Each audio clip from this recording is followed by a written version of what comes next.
Hello बच्चों, कैसे हैं? Welcome to your K K for physics classes. तो फ्रेंड, फाइनली आपके रिक्वेस्ट पे, आपके मैसेज पे मैं वो वीडियो लेके आ रहा हूं जो आप लोग काफी दिनों से डिमांड कर रहे थे। तो आप सबके लिए ये काफी इंपॉर्टेंट है, तो प्लीज इस वीडियो को लास्ट तक देखिएगा और आपको पता चल गया होगा कि ये वीडियो किस टॉपिक पे होने जा रहा है। तो ये नीट यूजी 2023 में कैसे फॉर्म फिलअप किया जाए, तो आप बोलोगे सर ये इसमें नया क्या है। तो हम उन बच्चों के बारे में डिस्कस कर रहे हैं जो एनआईओएस से पास आउट है, एनआईओएस से पास आउट है, या फिर वो एनआईओएस से एडिशनल बायोलॉजी लेके पास आउट है। तो वो कैसे फॉर्म फिलअप करे, कोड 1 कोड 2 बहुत ही प्रॉब्लम आ रही है, क्लास 11th में क्या फिलअप करे, तो वो सबका टेंशन खत्म हो रहा है इस वीडियो के देखने के बाद।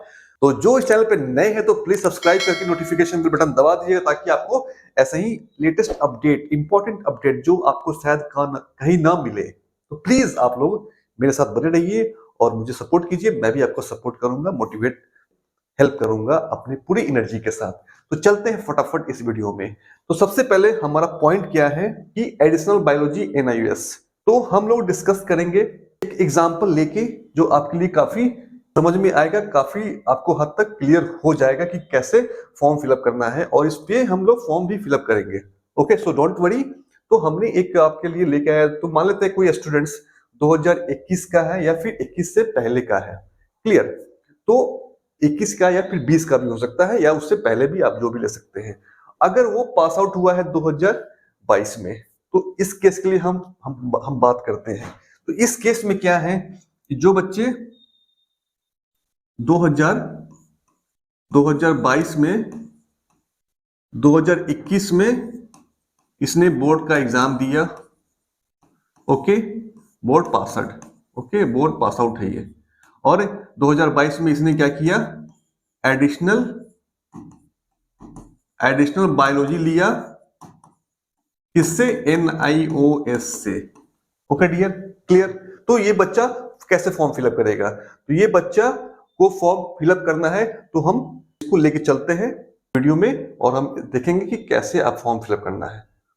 एडिशनल बायोलॉजी लिए एनआईओएस के थ्रू, तो वो कैसे फॉर्म फिलअप करेंगे, और उन्होंने 12th सीबीएसई से किया था।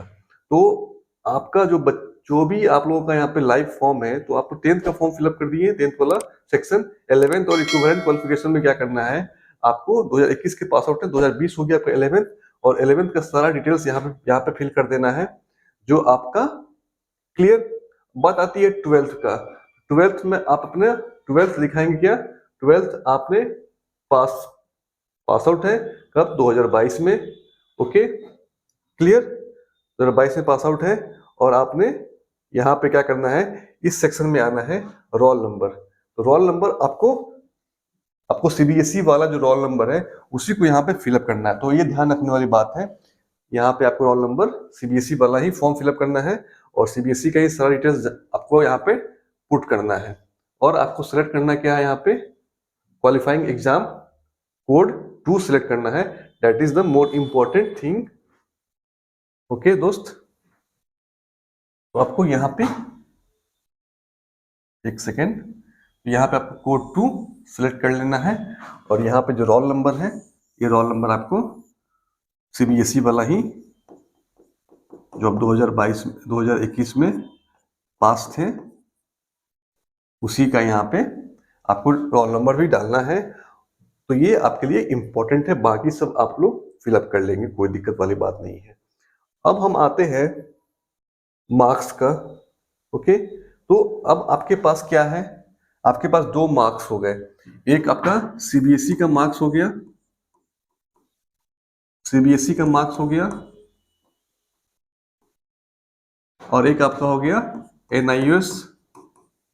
एनआईओएस का जो मार्क्स है वो हो गया मार्क्स 2, ये मार्क्स 1।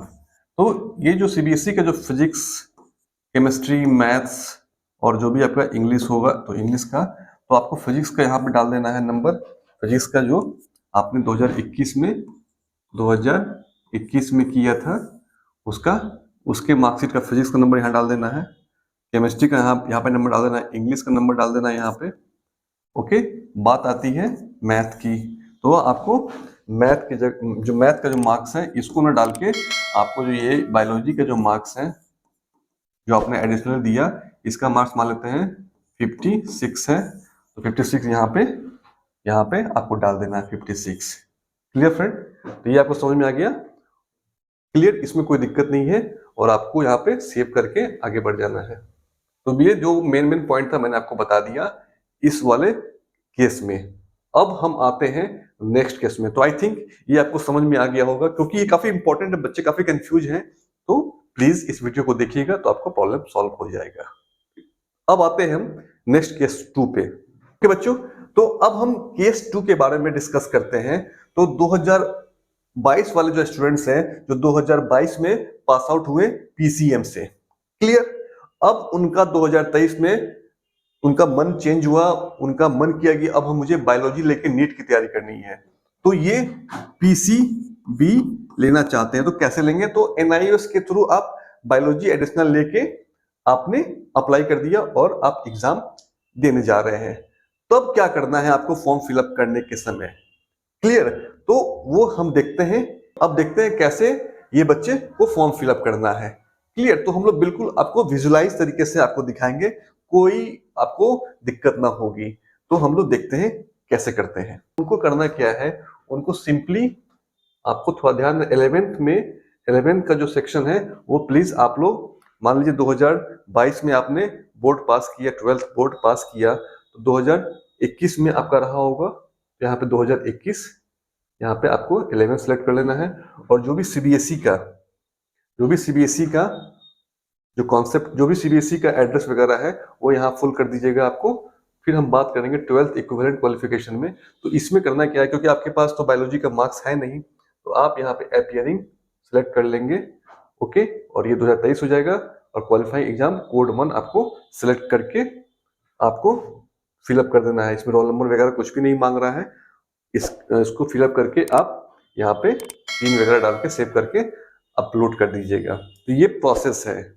और तो आई थिंक ये आपको समझ में आ गया होगा। तो जो बच्चे एनआईओएस से कंप्लीट बोर्ड पास आउट है या फिर एनआईओएस से एडिशनल लिए हुए हैं, उनके लिए ये काफी इंपॉर्टेंट वीडियो है। तो प्लीज आप लोग का जो रिक्वेस्ट था मैंने आपको ला दिया, आप लोग प्लीज इसको देख के फॉर्म फिलअप कर दीजिए। और जो अदर स्टेट्स हैं वो भी इसको फॉलो कर सकते हैं। ओके, तो अब बात आती है कि ये एलिजिबिलिटी वगैरह तो मैंने ऑलरेडी डिस्कस कर रखा है इसके बारे में। तो मेरा वीडियो आप देख सकते हैं, इस पर मैंने वीडियो बनाया हुआ है। तो आप लोग बिल्कुल बिंदास होके आपको लोग एग्जाम दीजिए।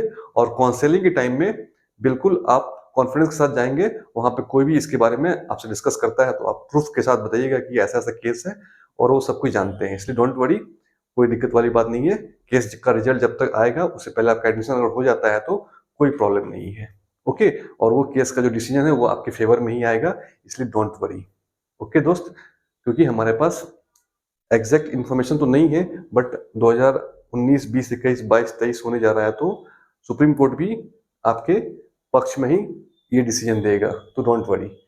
तो आई थिंक ये वीडियो आपको अच्छा लगा होगा, तो प्लीज लाइक कीजिएगा और शेयर कीजिए अपने दोस्तों को।